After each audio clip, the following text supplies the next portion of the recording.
pagsisiyasat sa mga tao o sa sanlibutan. At yan po ang ating aaralin sa umaga po ito. Muli, basahin po natin ang ating teksto sa umaga po ito from chapter 6 ng Genesis, verse 5 hanggang verse 6. Sabi po dito muli, nakita ng Panginoon na napakasama na ang tao sa lupa ng bawat haka ng mga pag-iisip ng kanyang puso ay palagi na lamang masama. Verse 6, nalungkot ang Panginoon na kanyang nilalang ang tao sa lupa at nalumbay ang kanyang puso. Tayo po ay manalangin. Maraming salamat po Diyos sa kahalagan ng salita sa aming kalaminan. Aming nililimos ang tulong ng banal na Espiritu na pagpalain po niya ang aming pandinig, lalo na po sa mga kapatid, mga kaibigan. Yes, salamat po ang dalangin sa pangalan po ng aming Panginoon Kristo. Amen. Tandaan po natin, no, ang bawat siguro mga nakapanood na po tayo ng mga palabas tungkol po sa mga detective movie, mga palabas na kung mahilig po kayo sa ganung palabas ay may mga napansin po tayo po doon na bawat eksena ng mga krimen ay nagsisimula sa isang malawakang investigasyon. Kaya ang mga detective ay maingat na sinusuri ang bawat bakas. Kaya sa kanilang paghahanap ng ebidensya ay doon nila natutuklasan ang mga katotohanan. Right? Kaya ganun po ang ginagawa ng mga detective na sinasabi. Ngunit kung ating titignan, gaano man kaganda ang kanilang pag-iimbestiga o gaano man ito kasinsin ang kanilang pag-iimbestiga, ito po ay ikukumpara po natin at ihambing po natin sa banal na pagsisiyasat ng Diyos. Makikita po natin na hindi tulad ng tao ay nakabatay lamang po sa ebidensya na tinatawag. Ang Diyos ay direktang tumitingin sa puso ng tao at sinusuri niya ito hindi lamang sa mga gawa po natin, kundi pati ang layunin ng ating kaisipan. Maliwanag na wala po tayong may tatago sa Diyos, while those things na ginagawa ng mga detective ay may mga bagay pa na hindi nila makita. Kaya dito makikita po natin, dito sa ating text ay kung saan ay makita po natin ang isang yugto ng kasaysayan kung saan ang Diyos ay tumingin sa sanlibutan at naggawa po siya ng banal na pagsisiyasat. Tinignan po niya ang isang katauhan at ang kanyang natuklasan ay nakakagulat. Isang kagulatan ng bawat isa po sa atin. Ang Diyos ay nagulat po siya at nalungkot. Kaya tingnan po natin sa ating talata ay dito ay inilalahad ng lalim ng kasalanan ng tao. Dito nakita ang Diyos tao na nasa bulag sa isang kasalanan na hindi kailanman ay mabigyan ng isang solusyon ng tao. Sa lalim ng kasalanan ng tao ay dito naman naipakita ang kabanalan ng Diyos. Kabanalan, hindi lamang po kabanalan, kundi justisya. At yung pag ng Diyos. ito yung ating pag-usapan. Yung ating pag-aralan at tuklasin kung ano ang tinuturo ng banal ng Diyos sa kanyang pagsiyasat sa tao. At ano ang magiging tugon natin. Tingnan po natin habang sinisiyasat ng Diyos ang lahat ay nakita po niya ang kalalagayan ng tao. Dahil sa kanyang makatarungang hatol at ang kanyang kamanghamanghang habag, tanungin natin ang ating mga sarili. Kung sakaling siya sa atin ng Diyos ang iyong puso ngayon o ang ating mga puso ngayon, ano kaya ang kanyang matutuklasan sa pusong iyan? Ano kaya ang makikita niyan? Ano kaya ang sasabihin ng Diyos sa pusong iyan? Ating tignan ang pagsisiyasat ng Diyos. Ang sabi po ng verse 5, at nakita ng Panginoon na napakasama ng tao sa lupa. Ang ibig sabihin po dito, sa salitang Hebreo, yung pagsisiyasat ay rahan.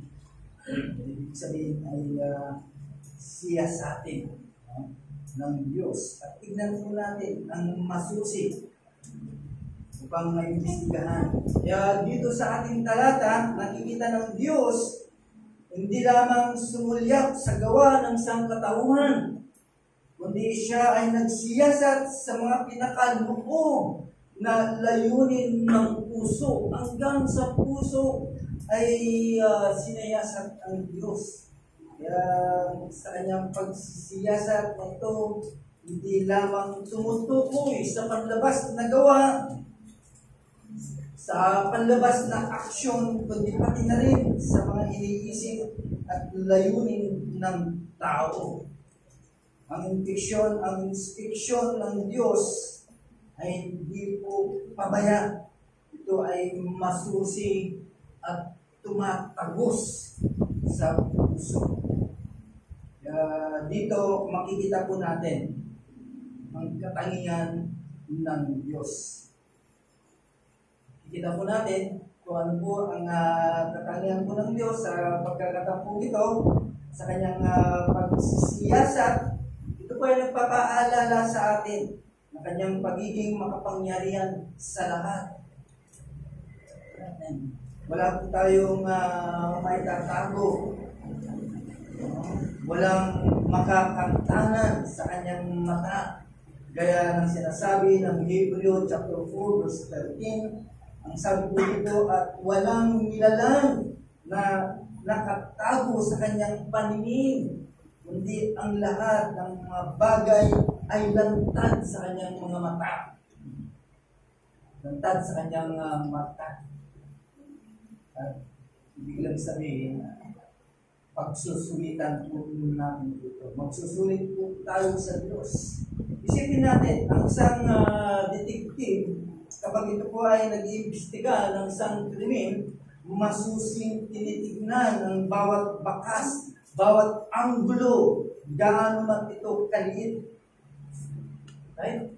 Tinitignan niya, wala po siyang pinababayaan po dito. Kaya lahat ay kanyang tinatabi.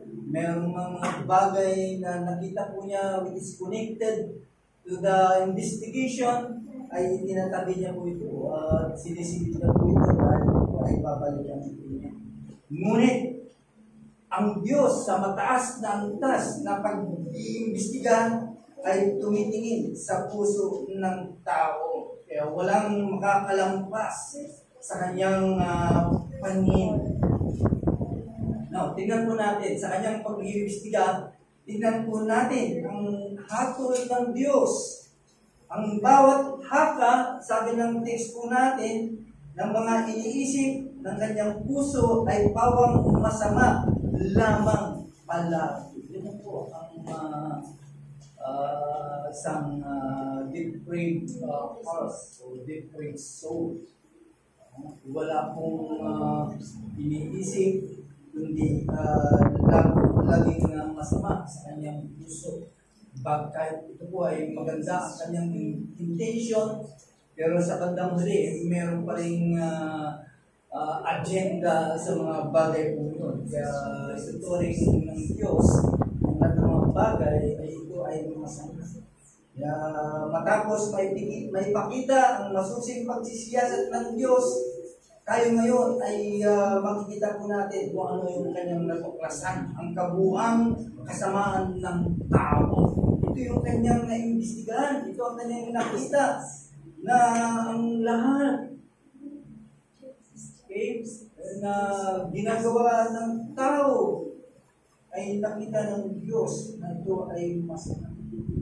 At hindi lamang po yun, natuklasan din ng Diyos ang lalim ng kasalanan ng kasangkatawan. Kaya dumating yung punto na ang bawat iniisip at layunin ay masama. Nato natin, hindi ito yung paminsang-minsang kasalanan. Ibig sabihin, ito ay tuloy-tuloy. Isang seryosong paalala ng lubos na kasamaan ng tao kung wala ang Diyos. Again, may Diyos na po dyan. Ha? Pero wala na, pag wala ang Diyos at wala nang kumukontrol sa gitna po natin, wala nang banal na espiritu, yan ang lumalabas ang lalim at laki ng kasalanan ng tao. Kung wala lang kumukontrol ng sa tao, sa bawat Kristiyano, lalabas at lalabas yung pinaka malalim o pinaka masama na gawain ng tao. Right? Dahil yung ginagawa ng tao, hindi pa yan yung sukdulan. May mga mas malalim pa na dapat gawin ng tao. Kaya sabi ng Jeremiah chapter 17 verse 9, ang sabi po dito, ang puso ay magdaraya ng higit sa lahat ng bagay. At totoong masama, sino makakaalam? Ibig sabihin, pinapakita nito na ang ugat, ang problema ng tao ay nasa puso. Nasa puso ang tao. Ang lahat ng ugat. Pinapakita po natin ang pagsisiyasat ng Diyos ang naglagtad ng tunay ng ibo at inisip po ng puso. Kaya hindi po natin masasabi na ako ay mabuti. Maliwanag na sinasabi ng talata ng Jeremiah, lahat ng isip.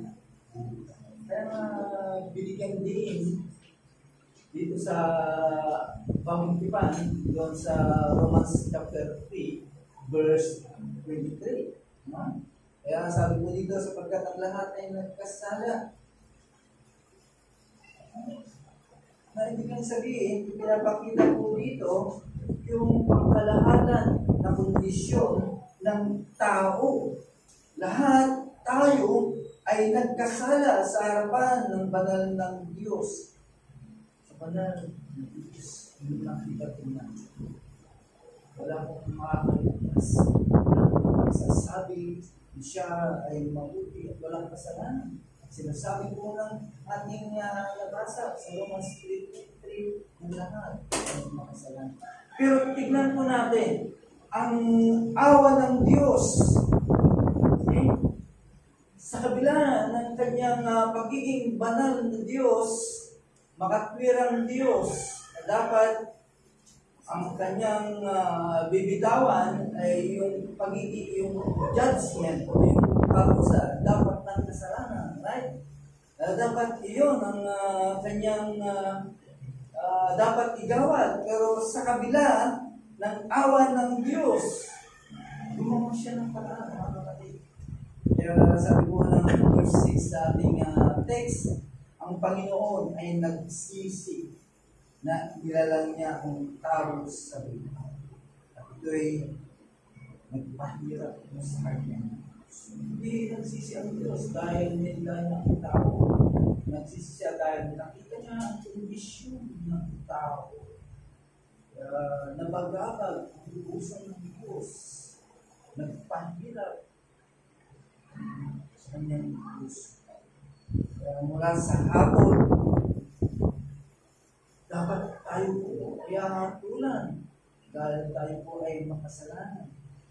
Mula sa hapon, tayo ay lilipat sa kanyang awa. Makikita po natin sa talatang ito, makikita natin yung puso ng Diyos sa kanyang kalungkutan, sa kasalanan ng tao.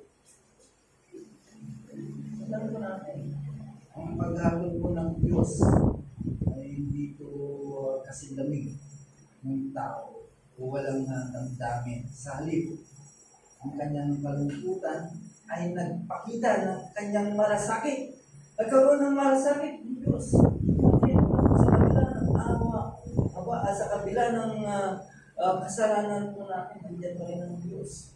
Pakita po siya ng kanyang malasakit sa kalagayan ng bawat isa po sa atin, sa kalagayan ng isang katawan. Kaya makikita po natin ang kalungkutan ng Diyos. Isang sa mga makasalanan na katulad po niya. Sa ating pag-aaral, makikita po natin dito yung phrase na ang Panginoon ay nag-isip. Maraming debate patungkol po dito. No? Pero sa ating lente ng pananampalataya ay nakita po natin na ibig sabihin po ito ay hindi nagkamali ang Diyos. No? Kaya nga, hindi nagkamali ang Diyos sa kanyang paglikha. Nilikha niya lang ng mga bagay para sa ating ikabubuti. Nilikha niya ang mga bagay ng tao para sa kanyang kaluwalhatian. Kaya walang pagkakamali, walang pagsisisi sa kanyang mga nilikha. All things is perfect. Sa kanyang wisdom, sa kanyang kaalaman, lahat po yan ay perfecto. So anong ibig sabihin po nito? Na siya ay nagkamali. No, ito ay nagpapakita lamang yung malalim na kalungkutan. Nalungkot mo siya dahil sa kalalagayan ng tao. Karoon po siya ng malalim na kalungkutan. Pag isang tao sila nalungkot, gumagawa po ito ng paraan para makatulong sa tao na kanyang kinakalungkutan o kinakahabagan. Kaya dito makikita po natin yung balanse. No? Bagamat ang Diyos ay nalungkot, pero mayroong hustisya. No? Kaya nagtalo yung kanyang kalungkutan between justice na dapat bibitawan po ng Diyos, di ba? Bilang kasalanan, of course, meron tayong tatanggapin na kaparusahan dahil sa kasalanan po natin. Kaya dahil siya po ay just God, ay nakita po natin, napigilan yung judgment. Pumasok yung habag ng Diyos. Pero ganun pa man, hindi dapat ito ang magpigil sa kanyang karapatan para parusahan ang mga makasalanan. Makikita po natin po dito yung kanyang justice, which is yung banal na paghatol. Right? Kaya nagtalo yung kanyang justice and mercy. Sabi ng justice, hindi. Parusahan yan dahil makasalanan. Dahil yan ay pumatay, whatever sin committed, kailangan parusahan yan. Yan po yung sigaw ng justice. Pero meron din sumisigaw. Kahabagan yan. Mahabag ka dyan. Kaya, nagtalo. Pero, dahil sa kanyang kabanalan, kailangan bitawan niya ang kanyang hatol. Pero, pumasok din naman ang kanyang kahabagan. Tignan po natin mga kapatid. Sabi po ng Romans chapter 1 verse 18, sapagkat ang puot ng Diyos ay nahayag mula sa langit laban sa lahat ng kasamaan at kalikuan ng mga tao. Sinisigaw ng Roma na dapat bitawan o bagsak ang hapon dahil sa kasamaan. Tulad din po ng Genesis chapter 6. Hindi pinapayagan ng Diyos na manatili ang kasalanan na hindi pinaparusahan. Kaya kailangan talaga i-execute yung judgment, those sins we committed. Kaya may kaparusahan. Pag ikaw ay makasalanan, hindi mo talaga tinignan ang paraan para mapatawad niya kasalanan niya sa pamamagitan ni Kristo. Talaga mapaparusahan siya. No? Yan po yung justice na ginawa po natin. Dapat parusahan po yan, pero sa gitna ng hatol, nakita po natin ang awa ng Diyos.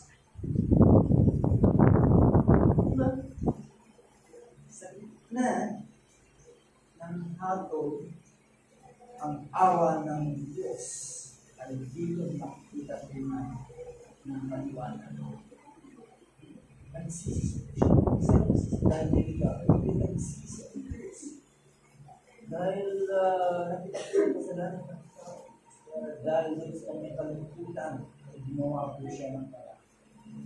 Now, punta tayo po sa verse 8. Mababasa po natin po dito patungkol po kay Noah. Si Noah po ay nakasumpong ng biyaya sa mata ng Panginoon. Nakasumpong ng biyaya. Ito po ay nagbigay ng pag-asa sa gitna ng hustisya ng Diyos, sa gitna ng pag-atol ng Diyos sa mga makasalanan, ay nakasumpong. Nakasumpong po tayo ng biyaya. Ang biyaya po ay sa pamamagitan po ni Kristo. Si Kristo ang pinakadakilang pagpapahayag ng awa ng Diyos. Dahil sa kanyang habag at awa sa tao dahil makasalanan, lumabas si Kristo. Noon ipinakita ang awa ng Diyos sa sino na makasalanan ko sa akin. Wala mo si Kristo na naman makamgang po natin yung hustisya na nararapat ko sa akin.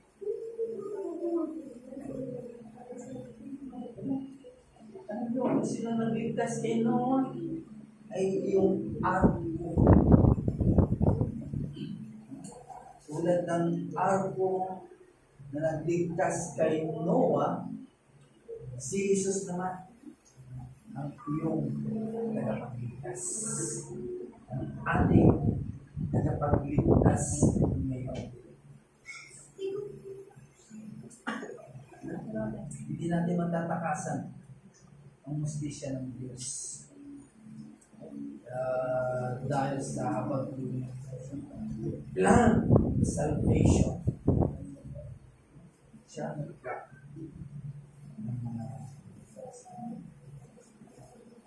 sabi nga ng John chapter 3 verse 16, kita ng Diyos sa lalagayan ng tao nasagla sa kasalanan at wala nang pag-asa na makaamon kahit ano pa ang gawin ng tao sa kabila ng maraming paraan para matakasan ng kasalanan, but still ay hindi nagawa ng tao.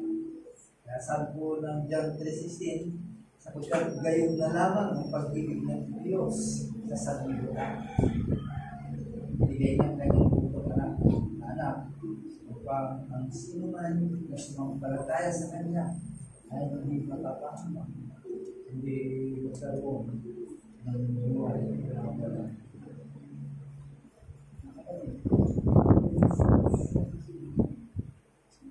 Sa kanyang kalungkutan.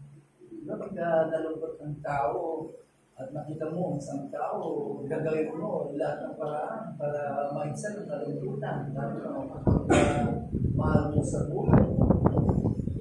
Pagkalungkutan niya ay isang bagay na talagang magpapagsaksi. Kapag meron siyang sakit na malugha, ginagawa ko ng dahil tayo ay nalulungkot sa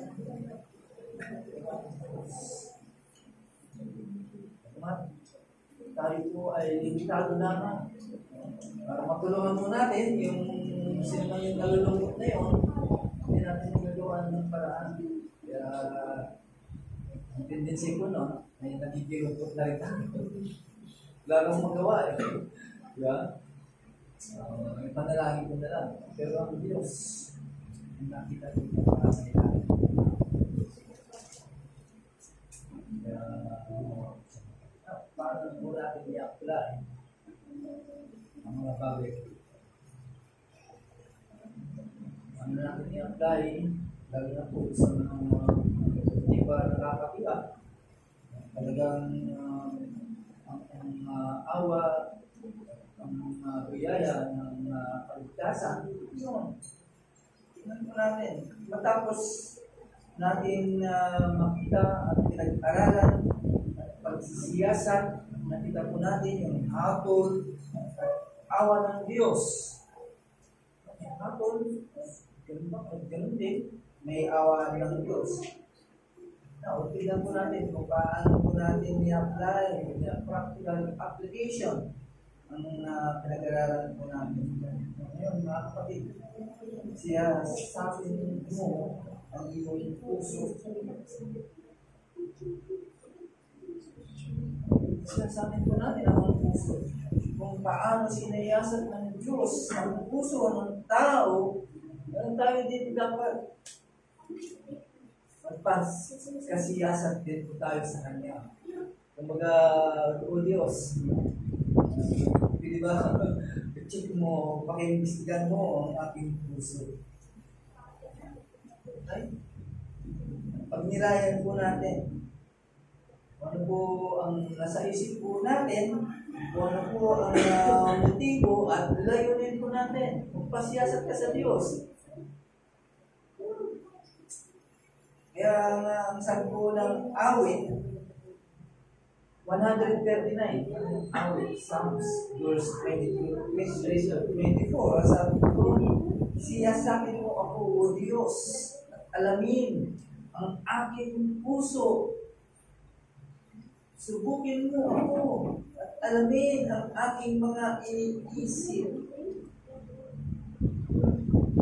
Hindi po siyang magpasiyasat. Ano man, ang makita ng Diyos sa iyo, sa bagay, sabi po ng Romans chapter 3, verse 23, lahat po tayo ay makasalanan, yun na yun.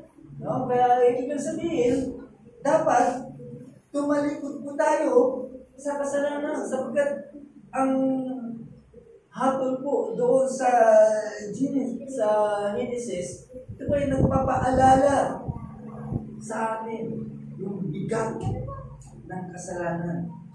Diba?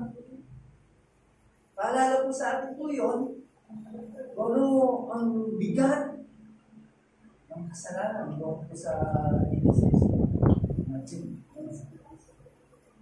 Walang natira, no?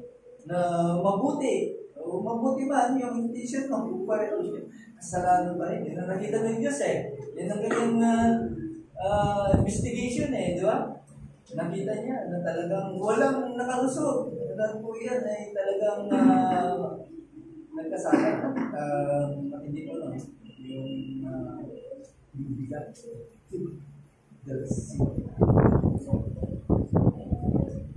ating pagnilay-nilayan na kapag natin ay nakita po natin at yan naman talaga ay tinutumbok ang salita ng Diyos na tayo may kasalanan. Ay kailangan tumilos ka. Tumilos ka. Ay kailangan sabihin, magsisi at talikuran ang kasalanan niyan. Diba? Dahil mayroong hatol po dyan. Diba? Kaya nga binigyan po tayo ng assurance, binigyan po tayo ng antidote sa mga bagay po yan. Di ba? Sabi ko ng 1 John chapter 1, verse 9. Madali lang naman. If you confess your sin, pagka yahayag po natin ang aking kasalanan, sa itapat, ako makatarungan, at nagbigay pa ng kasiguruhan na ikaw ay patatawarin sa iyong kasalanan. Gaano mang kabigat po yan, ay kumilos po tayo, o sino man, na kailangan ipahayag at pagsisiyan at talikuran ang kasalanan po yan.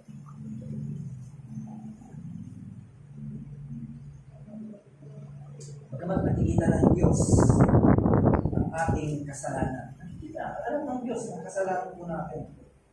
Pero nag-alok pa rin siya ng awa at biyaya.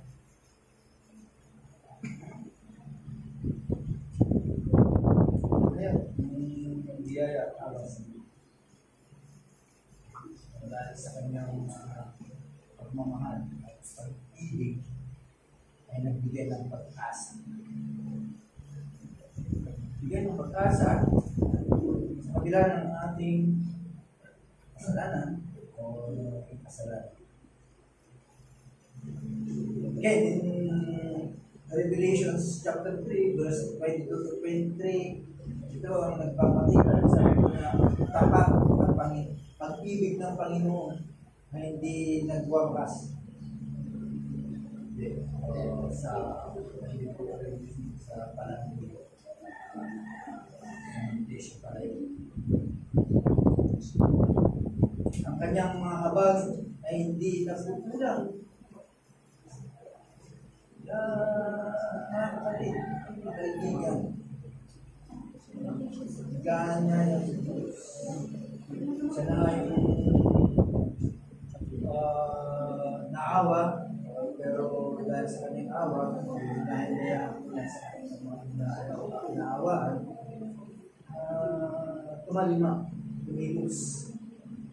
Sisi at kalimutan ng kasalanan. Tayo naman na mga nakakasiguro sa ating kaligtasan, of course, by faith, alam po natin, ay sigurado po yung kaligtasan. Bahagi po natin ang mensahe naman ng kaligtasan, katulad ni Noah. Tayo ay tinatawag na ipahayag ang paraan ng kaligtasan. Alam, paano nila malalaman ang kaligtasan kung wala ang papahayag? Kaya nga sabi po ng Roman chapter 10 verse 14, ito ay hamon po sa atin. Paano nga sila tatawag sa Kanya na hindi sila sinasampalataya, hindi nila sinasampalatayanan. Of course, responsibility din po natin na ito ay sundan yung panawagan na tayo po ay bahagi din po natin. Tandaan po natin, mga kapatid, ang banal na pagsisiyasat ng Diyos ay nagpapaalala na tayo ay dapat mamuhay ng banal. Sa mga nagsasabi na sila po ay may buhay na walang hanggan o merong kaligtasan at umaasa na pagbabalik ni Kristo, dapat mamuhay tayo ng may kabanalan. Okay? Ang panahon panawagan ko ay dapat mamuhay po tayo na merong kabanata. At sa ating pagwawakas, mga kapatid, ang banal na pagsiyasan ng Diyos dito sa ating text na binasa ay nagpapakita lamang ng kanyang walang hanggang kapangyarihan. No? Makikita po natin dito yung kapangyarihan ng Diyos. Dahil walang nakaligtas, alam niya kung ano yung iniisip mo, alam niya kung ano yung ginawa mo, alam niya kung ano po yung tinatangan mo, alam niya lahat ng bakit. Kita po natin yung pagiging soberano ng Diyos, walang nakakaligtas. Dito natin ang kanyang kapangyarihan ng Diyos. Wala po tayong may lilihim sa Kanya. Lahat sa Kanya ay hayag. At dito rin natin nakita yung Kanyang paghapon. Ang dapat kasalanan ay dapat hatulan. Ngunit nakita din natin ang Kanyang awa. Dahil ang Kanyang hustisya ay nangangailangan ng hatol. Ngunit ang Kanyang pag-ibig ay nagbibigay ng biyaya sa pamamagitan ni Kristo Jesus. Anong gagawin mo natin? Tayo ay tumugon sa pamamagitan ng pagsusuri sa iyong puso. Tignan mo ang iyong puso.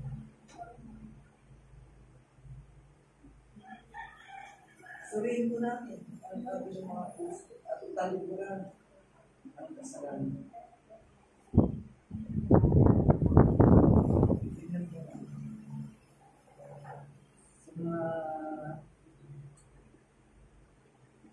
Sa mga sigurado na talagang ligtas, kailangan din natin ihayag ang ligtas.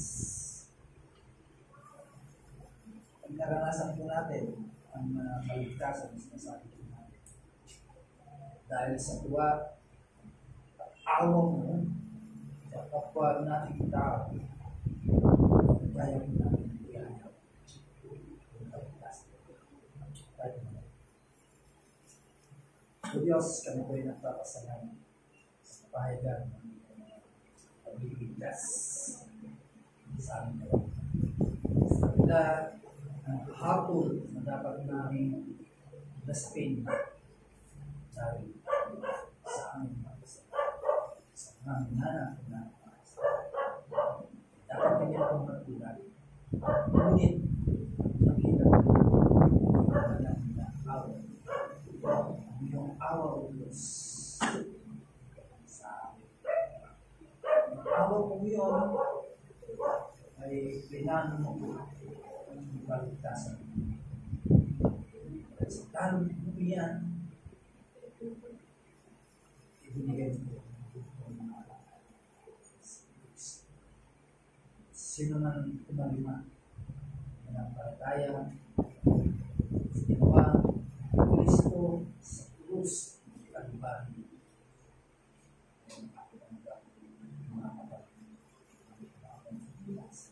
Diyos, yung pag-asa ng sanlibutan saan ang maingat at sinuri mo kami nang pinanalig ka. Dahil Diyos, sa nakita ko ninyo, lumakas ang awa ko. Dahil sa awa ko ng Diyos ay nakakuha. Sana makita po namin ito. Makita po yung mga nakikinig. Makita yung mga sinusbayo sa aming Diyos. Mga ikas. Sana magawa din po namin. Hindi namin sa kami po ay napipili lang para lang may pakita namin yung mga kasalanan. Sana po lumabas ang lahat na ito. Awa na ito sa mga. At tulad din, nag-awa na naranasan po namin sa iyo. Sana Panginoon ay dumawi din ng aking Diyos. Salamat po Diyos. Salamat po.